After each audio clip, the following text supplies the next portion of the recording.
दान, संत सेवा, संकीर्तन, जो कुछ आप करते हैं वो डायरेक्ट श्री कृष्ण को प्राप्त होता है। तो ये पुरुषोत्तम मास है क्या चीज? थोड़ा सा ये पुरुषोत्तम मास के विषय में समझ लीजिए।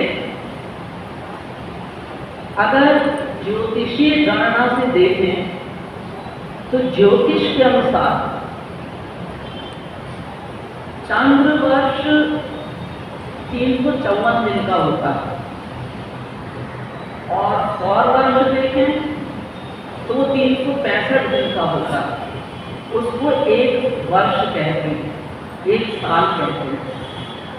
तो देखिए 354 चंद्रमा के हिसाब से और 365 सूर्य के हिसाब से, तो इन दोनों में 11 दिन का अंतर आ रहा है। तो ये जो 11 दिन का अंतर है, तो 11 तिया 33, 3 साल में इस अंतर को पूरा करने के लिए हर 3 साल में ये अधिक मास कहलाता है, ये अधिक मास आता है, मलमास भी कहते हैं इसको। और सूर्य की 12 संक्रांतियों के आधार पर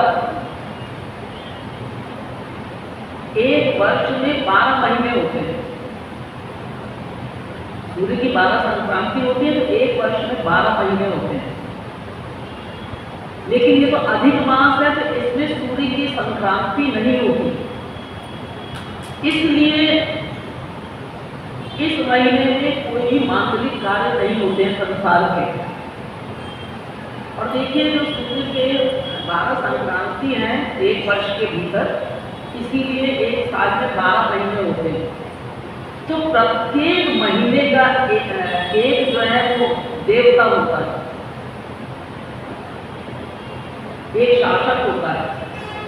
लेकिन अधिक मास जो है इसका कोई देवता है ही नहीं, कोई अधिपति इसका है नहीं। इसलिए सांसारिक जो भी मांगलिक कार्य हम लोग करते हैं, सगाई करना हुआ, शादी ब्याह हुआ, गृह प्रवेश हुआ, मुंडन संस्कार हुआ, ये सब इस अधिक मास में नहीं किए जाते। अब कोई भी देवता इसका अधिपति बनने को तैयार नहीं हुआ, तो भगवान श्री कृष्ण से प्रार्थना करी गई कि महाराज आप इस मल मास के देवता बन जाइए। तो भाई भगवान श्री कृष्ण तो दयालु हैं, कृपालु हैं, जीवों के हिसाब से ही सब करते हैं। उन्होंने कहा ठीक है, मैं इस मल मास का देवता बनता हूँ, अधिपति बनता हूँ और इसको मैं अपना नाम देता हूँ पुरुषोत्तम मास। और इस मल मास के महीने में कोई चाहे संत की सेवा करे, सत्संग कीर्तन करे, सत्संग कीर्तन करवाए, सत्संग करे, सत्संग करवाए दूसरों के द्वारा, इसका मैं करोड़ गुना फल दूंगा।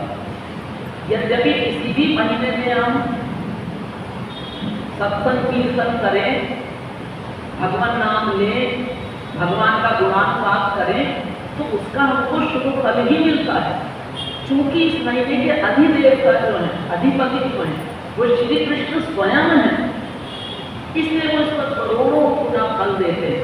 और भक्तों के लिए तो ये महीना बहुत ही प्यारा है, इसलिए कि सांसारिक कोई ऐसे कार्य हो नहीं रहे हैं जहाँ उनको जाना जरूरी है, तो सब कार्य छोड़ करके प्रभु का संकीर्तन करना, उनका गुणानुवाद करना, गुणानुवाद करवाना, ईश्वरीय कार्य करना, इसके लिए मुक्ति हो जाते हैं। भगवान नाम लेना, भगवान नाम कीर्तन करना, दान करना, पुण्य करना, संत सेवा करना, इसके लिए ये महीना भक्तों के लिए बहुत अच्छा है।